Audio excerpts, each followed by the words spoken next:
The bright morning sun streamed through the windows of the United Defense Council's chamber in Geneva. Admiral Robert Stone stared at the massive screen on the wall, his weathered face reflecting the red warning signals flashing across it. Just hours ago, Earth had received its first contact with alien life, and it wasn't friendly.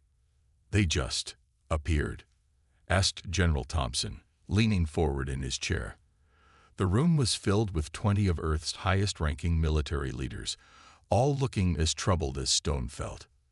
Yes, Stone replied, pointing to the radar images. Their ships emerged from what our scientists are calling a fold in space. 47 vessels, currently holding position near Jupiter's orbit. He paused, letting the information sink in. And they've made their intentions very clear. The room fell silent as Stone played the transmission that had arrived 30 minutes earlier. A harsh, mechanical voice filled the chamber. People of Earth, we are the Swarm. Your planet's resources belong to us now. Surrender within 6 Earth hours, or we will take them by force. Your primitive weapons cannot harm us. Resistance is pointless. Primitive weapons. General Thompson scoffed, but there was worry in his voice. Our best missiles would take days to reach Jupiter. We're sitting ducks. Stone looked around the room, studying each face. These were brave men and women who had devoted their lives to protecting Earth. Now, they looked helpless, but Stone knew something they didn't. Something only 5 people on Earth knew about. He pressed a button on his tablet, and the room's security level increased. Metal shutters covered the windows, and additional scanning devices activated, ensuring absolutely no communication could leave the room. What I'm about to share, Stone began, his voice steady, has been classified above top secret for the past 20 years. In 2137, we found something in Antarctica, something that changed everything we thought we knew about our place in the universe. The Admiral brought up new images on the screen. They showed deep ice excavations and strange metallic objects covered in symbols that clearly weren't human in origin. We found a crashed alien ship, he continued. Not from these swarm creatures, from someone else. Someone who left us a gift, or maybe a test. We've spent the last 2 decades learning from it, adapting it, and building something of our own. Stone's fingers danced across his tablet again, and a new image appeared. Several council members gasped. On the screen was a massive vessel, unlike anything human eyes had seen before. Its dark hull seemed to absorb light rather than reflect it. It was easily 3 miles long, with smooth lines that defied conventional shipbuilding wisdom. It looked both beautiful and terrifying. This is the EDS Prometheus, Stone announced with pride. Earth Defense Ship Prometheus. She's been hiding in a specially built underwater facility in the South Pacific. She represents everything we learned from that crashed ship, combined with human innovation and ingenuity. How? General Thompson started, then cleared his throat. How did we keep something this big secret? Advanced holographic technology, specialized sensor scramblers, and a very dedicated team, Stone replied. The Prometheus isn't just a ship. She's humanity's insurance policy. We always knew we weren't alone in the universe. We just wanted to be ready when we finally had proof. The room erupted in excited chatter, but Stone raised his hand for silence. The Swarm gave us 6 hours. I suggest we use that time to show them exactly how primitive we are. A slight smile crossed his face. I've already ordered the Prometheus to begin power-up sequences. In 2 hours, she'll be ready to emerge. The council members looked at each other, a new hope visible in their eyes. They had expected to face Earth's darkest hour. Instead, they were about to witness humanity's finest moment. Admiral Stone, the council chairman, spoke for the first time. You have full authorization. Show these aliens what humanity is capable of. Stone nodded, his hand already reaching for his secure communicator. With pleasure, sir. It's time to introduce ourselves to the galaxy. He looked at the image of the Prometheus one more time, knowing that in a few hours it would change the course of human history forever. The Swarm thought they had found an easy target, They were about to learn just how wrong they were. 20 years earlier, in the frozen wasteland of Antarctica, Dr. Mark Adams stood at the edge of what looked like an ordinary ice cliff. But he knew better. Behind that wall of white lay the discovery that would change humanity forever. "Bring in the thermal cutters," he shouted over the howling wind. His team of scientists and military personnel rushed forward with their equipment. They had found something strange on their deep ice scans 3 days ago. Something that shouldn't be there. Something metallic. The cutting took hours. As the last ice block fell away, everyone stood in stunned silence. There, perfectly preserved in the ancient ice, was a doorway. Not a human doorway, but something else.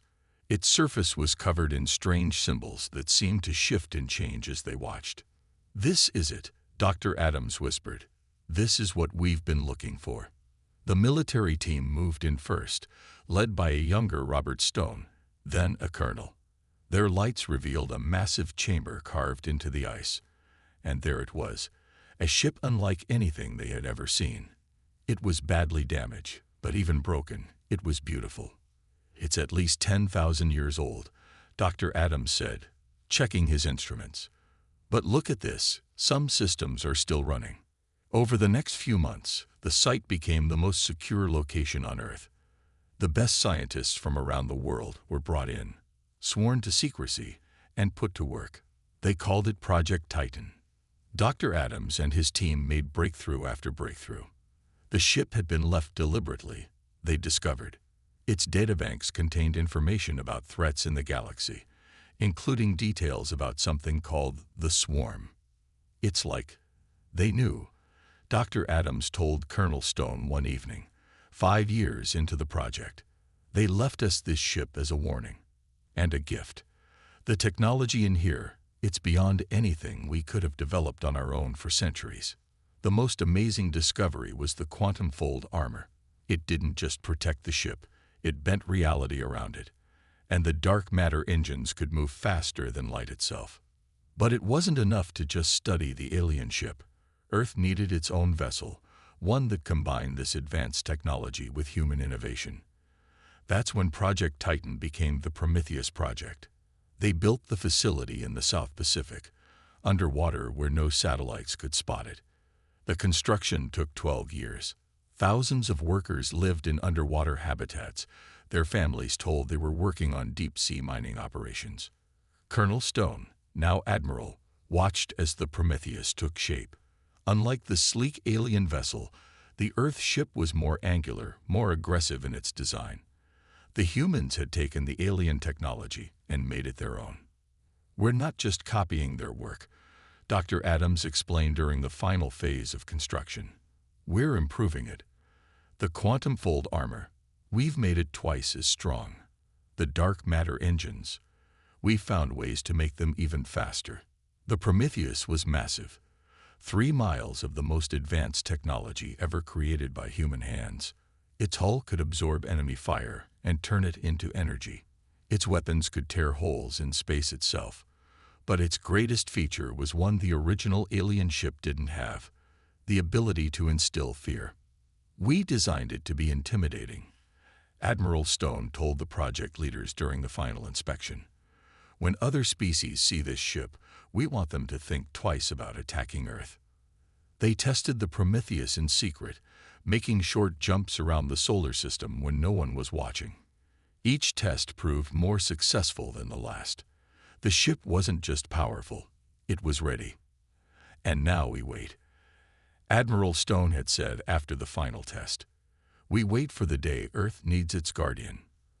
As he stood in the Defense Council chamber 20 years later, watching the alien swarm fleet approaching Jupiter, Stone knew that day had finally come. The Prometheus had been built for this moment. All those years of secrecy, all that hard work, were about to pay off.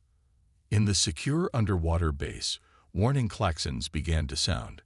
Crew members rushed to their stations. The massive doors of the underwater hangar began to open, ready to reveal humanity's greatest achievement to the world and to the universe. The time for hiding was over. The time for humanity to show its true strength had begun. The waters of the South Pacific churned violently. Deep below the surface, massive machinery hummed to life as the underwater base's enormous doors slowly opened. Inside the control room, Admiral Stone watched through reinforced windows as the Prometheus' systems came online, thousands of lights flickering across its massive hull. "All systems are green," reported Captain Mike Davis, the ship's commander. "Holographic camouflage disengaging. Power levels at maximum. We're ready to show ourselves to the world, sir." Admiral Stone nodded. "Begin surface procedure, Captain. Let's give Earth its first look at its defender." The world's news channels had already picked up unusual activity in the Pacific. Satellites from every major nation were now pointed at the area. They were about to capture something that would change history forever. First, the water began to glow with a deep blue light. Then, slowly, something impossible emerged. The Prometheus rose from the depths like a metal mountain breaking through the waves. Water cascaded off its massive hull in waterfalls. 3 miles of advanced technology revealed itself to the sunlight for the first time in its existence. In cities across Earth, people stopped and stared at their screens. The ship was unlike anything they had ever seen. Its dark hull seemed to swallow the sunlight. Its surface was smooth but covered in patterns that seemed to move and shift. At its front, a pointed bow rose high above the waves, designed to strike fear into any enemy who saw it. "Look at that thing," a street vendor in New York shouted, pointing at the massive screens in Times Square. "That's ours. That's human-made." Similar scenes played out around the globe.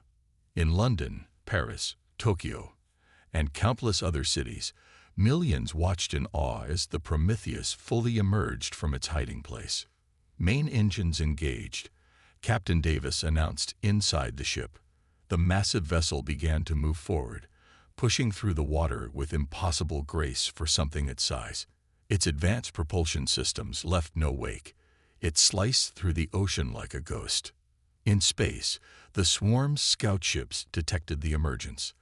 Their sensors tried to analyze the vessel but couldn't penetrate its quantum-fold armor. All they could see was its size, and its power readings, which were off their charts. "Transfer all power to vertical lift systems," Captain Davis ordered. "Time to show them what we can really do." The Prometheus began to rise, not with rockets or conventional engines, but with gravity manipulation technology. The massive ship lifted out of the ocean as easily as a balloon rising into the air. Water fell from its hull in silver sheets as it climbed higher and higher. "Message from the Defense Council, sir," an officer reported to Admiral Stone. "They're receiving panic calls from every major military on Earth. Everyone wants to know what we've built." Stone smiled. "Tell them to watch closely. They're about to see something even more impressive." The Prometheus continued to rise until it reached the edge of Earth's atmosphere. Its hull began to glow slightly as its quantum field adjusted to space travel. The ship hung there, high above Earth, its size now fully visible to everyone watching from below. "Send the message to the swarm," Stone commanded. His voice was firm and confident. "Tell them, this is Earth's response to your threat. The Prometheus is coming to greet you properly." In orbit, satellites captured the ship's true scale. It dwarfed everything humans had ever put in space. Its weapon systems were clearly visible now. Ports and turrets that housed technology that most of Earth's scientists couldn't even begin to understand. "Sir," Captain Davis called out, "the swarm is responding. They're requesting additional scans of our vessel. They seem confused by what they're seeing." "Deny their request," Stone replied. "Let them wonder. Fear of the unknown is our ally right now." The Prometheus's engines began to power up for its first public flight. The hull hummed with energy as its dark matter drives prepared for quantum travel. Light seemed to bend around the massive ship as it prepared to move. "All hands," Stone's voice echoed through the ship's speakers. "Prepare for quantum jump. We're about to show the galaxy exactly what humanity is capable of." Next stop, Jupiter. The Prometheus hung in space for one more moment, a dark guardian above Earth. Then, in a flash of light that was seen by billions below, it vanished, heading toward its first real test against an alien threat that was about to learn a very important lesson about underestimating humans. The Prometheus appeared near Jupiter in a flash of blue light, the massive gas giant serving as a backdrop to humanity's greatest achievement. The journey that should have taken months had taken mere seconds. The quantum jump had worked perfectly. Inside the bridge, Admiral Stone stood at the main viewing window. Ahead of them, the swarm fleet hung in space like a cluster of dark stars. 47 alien ships, each one bigger than anything humans had built before the Prometheus. But now, even their largest vessel looked small in comparison. Status report, Stone commanded, his eyes fixed on the alien fleet. All systems at full power, sir, Captain Davis responded. The quantum jump caused no strain on the engines.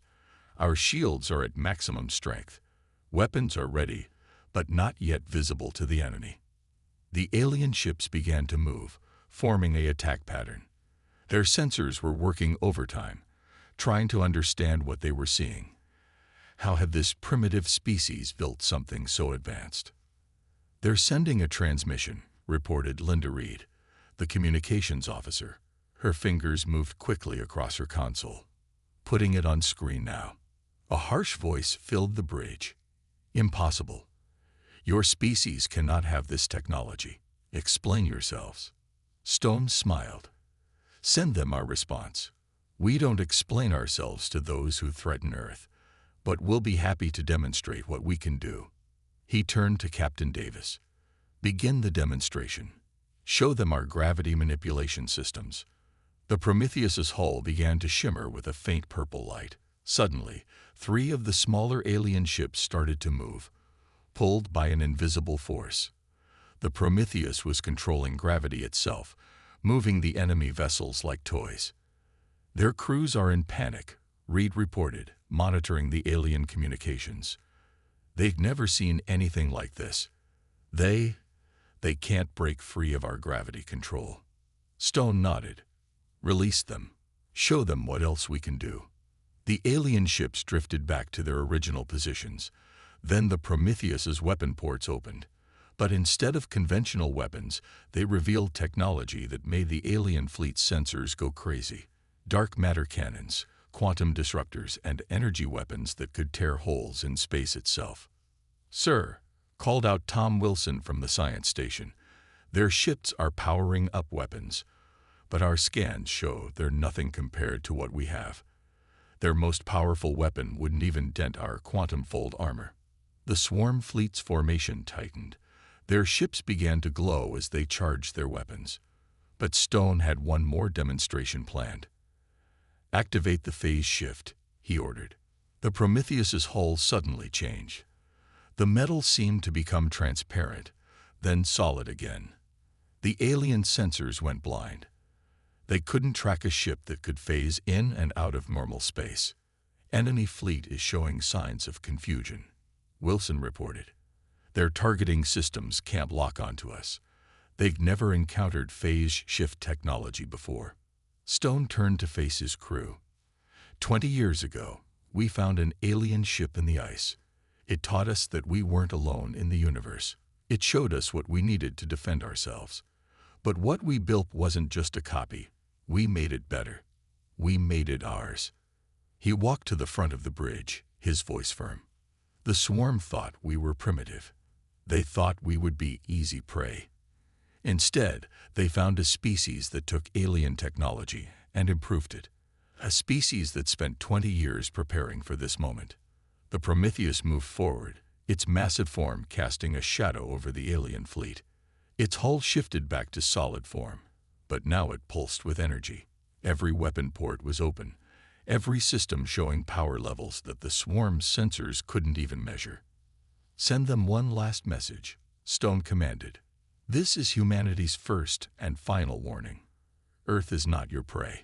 We are not primitive. We are not weak. And we are not afraid. The bridge crew watched as the alien fleet's formation began to waver.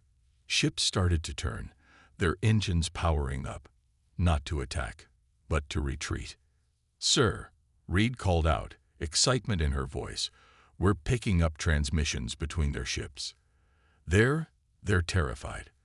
They've never seen a species jump so far ahead in technology. They thought they were coming to conquer a primitive world." Stone finished her sentence. Instead, they found one that had been waiting for them. One that was ready. Let them run. Let them tell others what they saw here today. The galaxy needs to know.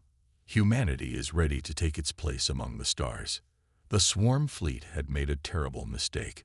They had judged humanity by its public face, never imagining what secrets Earth might be hiding.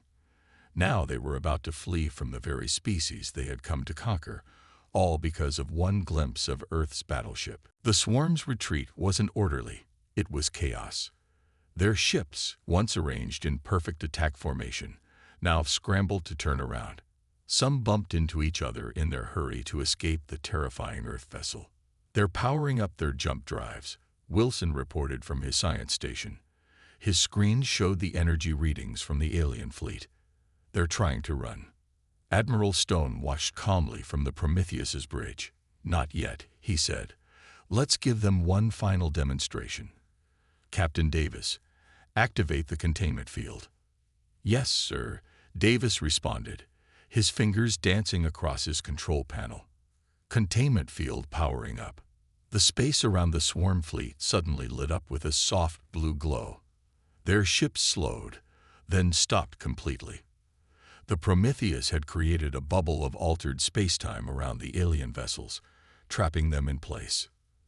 Panic spread through the alien fleet, their communications filled with desperate messages. "We can't move. Jump drives aren't working. How is this possible? They were supposed to be primitive." Stone's voice was steady as he gave his next order. "Show them our main weapon." The front of the Prometheus began to transform. Massive panels slid apart, revealing a weapon bigger than most of the alien ships. It didn't look like a normal cannon or laser. It looked like a piece of space itself had been turned into a weapon. "Reality distortion cannon ready, sir," Captain Davis reported. "Target. That large asteroid, 12,000 kilometers to our right." Stone commanded. "Let's show them what they're dealing with." The weapon powered up slowly, gathering energy. Light bent around it, stars seemed to shift position, and space itself appeared to ripple. Then, with a flash that was somehow both blindingly bright and impossibly dark, the cannon fired. The asteroid, nearly a mile wide, didn't explode. It didn't break apart. It simply ceased to exist, erased from reality itself. Complete silence fell over all communication channels. Every alien ship stopped its attempts to escape. They had just witnessed power they thought impossible.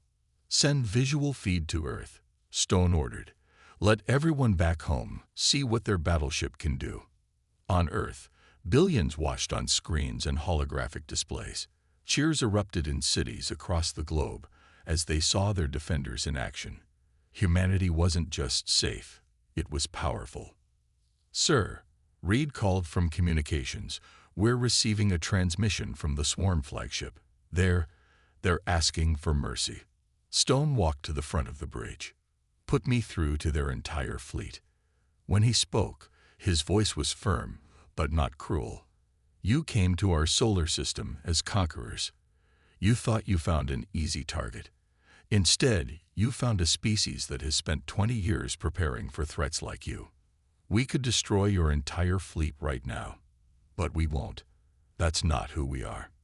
He paused, letting his words sink in. "We're releasing the containment field. You have 10 minutes to leave our solar system. Spread the word to others who might threaten Earth. We are not primitive. We are not helpless. And we are not afraid." The blue glow faded. The alien ship's engines flared to life immediately. They didn't bother with formation or dignity. They fled as fast as their ships could move. "Track them," Stone ordered. "Make sure they leave our system." As the alien fleet retreated, the bridge crew of the Prometheus began to relax. They had faced humanity's first alien threat, and they had won without firing a single shot at the enemy. The mere sight of their ship and its power had been enough. Captain Davis turned to Admiral Stone. "Sir, should we return to Earth?" Stone shook his head. "Not yet. Send drones to follow the swarm. I want to know where they go, who they talk to. And power up the long-range scanners. There might be more threats out there, and we need to be ready." The Prometheus hung in space near Jupiter, its dark hull reflecting the gas giant's light. It was no longer a secret weapon. It was humanity's shield, a guardian that had just changed Earth's place in the galaxy forever. Back on Earth, the celebrations had already begun. Humanity had faced its first major alien threat and emerged victorious. But in the Prometheus's bridge, Admiral Stone knew this was just the beginning. The galaxy now knew about Earth and its amazing battleship. The real question was, what would they do with that knowledge? 3 days after the swarm's retreat, Admiral Stone stood in a new command center built specifically to monitor alien communications. The walls were covered with screens showing intercepted messages from across the galaxy. The Prometheus's advanced systems could now pick up transmissions from civilizations thousands of light years away. "Play the latest intercepts," Stone ordered. The room filled with translated alien voices. "Have you heard? The swarm fleet ran away from a single ship. Earth, they said it was primitive. They were wrong. Their weapon erased matter from existence. One ship, just one ship made the swarm retreat." Tom Wilson, now head of alien communications analysis, pointed to a map of the galaxy. "The news is spreading faster than we expected, sir. The swarm's retreat was seen by at least 12 other species. They're all talking about Earth now." Stone watched as new points of light appeared on the map, each representing another civilization discussing Earth's sudden emergence as a power. Some were afraid. Others were curious. A few were impressed. "Sir," Linda Reed called out from her new station, "we're receiving our first diplomatic transmission. It's from a species called the Builders. They say—" She paused, double-checking her translation. "They say it are the ones who left us the ship in Antarctica." The room fell silent. Stone walked to her station, put it on the main screen. A message appeared, translated into English. "People of Earth, we have watched and waited. 20 years ago, we left you a gift, a test to see what you would do with advanced technology. Other species would have copied it blindly. You improved it. You made it your own. You showed wisdom in keeping it secret and mercy when using it. We would like to open diplomatic relations." "There's more, sir," Reed continued. "We're getting similar messages from 3 other peaceful species. They all want to talk. They're impressed that we showed restraint with the swarm." Wilson pulled up more data on his screens.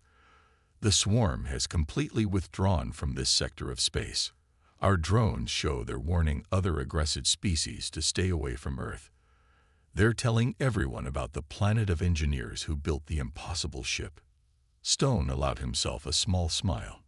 In just 3 days, Earth had gone from being seen as an easy target to being respected, even feared, by the galaxy's powers. A junior officer rushed into the room. "Admiral, you need to see this." He pulled up a new screen showing a massive alien fleet. But unlike the swarm's ships, these were beautiful. They looked like works of art floating in space. "The Builders," Reed confirmed. "They're asking permission to send this fleet, not to attack, but to meet. They want to establish peaceful contact. They say we've exceeded their highest hopes for humanity." Stone thought about how much had changed. Just a few days ago, humanity had been alone, pretending to be primitive while hiding their true strength. Now they were about to join the galactic community as equals, or perhaps even as leaders. "Sir," Wilson called out, excitement in his voice, "look at these readings from the Prometheus. The ship, it's still evolving. Those improvements we made to the original design, they're still developing. The quantum fold armor is getting stronger. The AI is learning. It's like the ship is growing beyond what we built.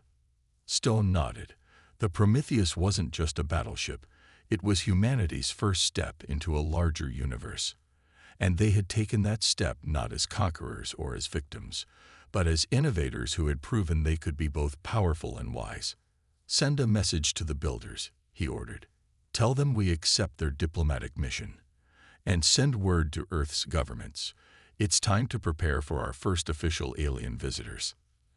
As the command center burst into activity, Stone looked at an image of the Prometheus, now patrolling the outer edges of the solar system. Its dark hull glinted in the distant sunlight, a guardian watching over humanity's home. The ship had been built in secret to defend Earth. Instead, it had done something far more important.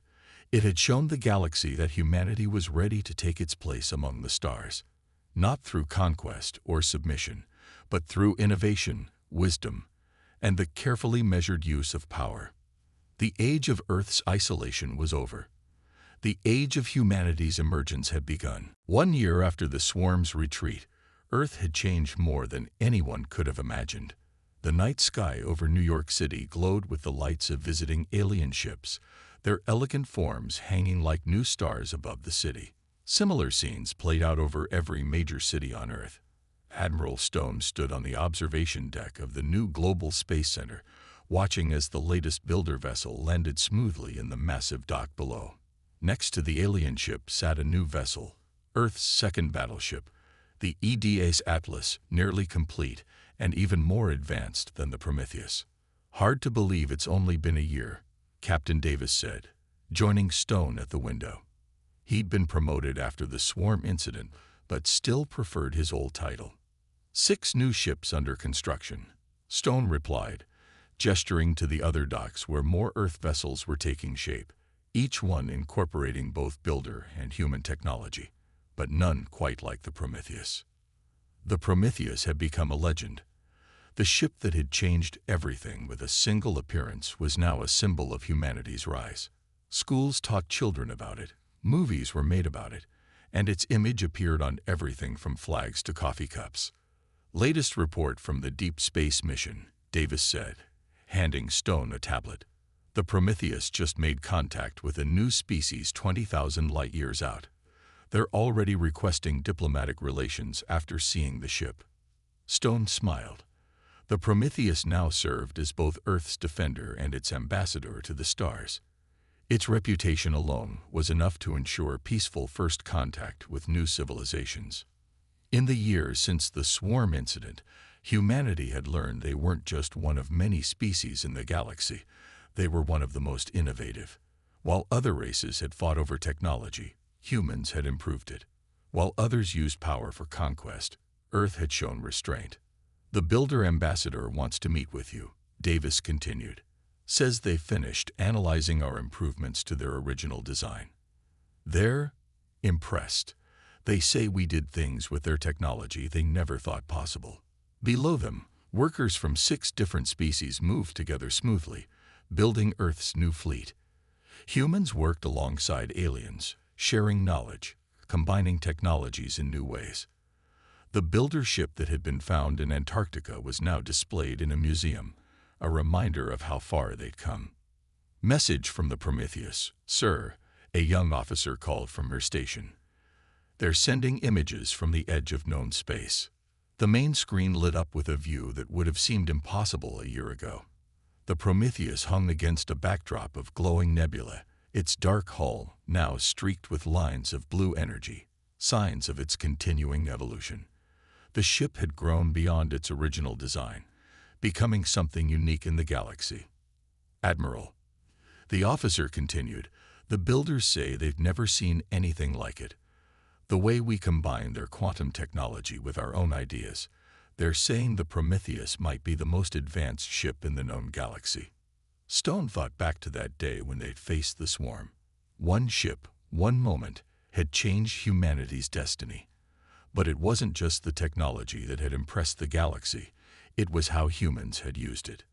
"The swarm sends another formal apology," Davis mentioned, checking his messages. "That's the 12th one. They're still worried we might hold a grudge." "Send them the same reply as always," Stone said. "Earth accepts your apology and welcomes peaceful relations. Let them keep worrying a little, though. A fearful swarm is a peaceful swarm." As the sun set over the Space Center, lights began to come on across the facility. Human cities glowed below, alien ships twinkled above, and in the docks, new vessels took shape, proof of humanity's new place in the galaxy.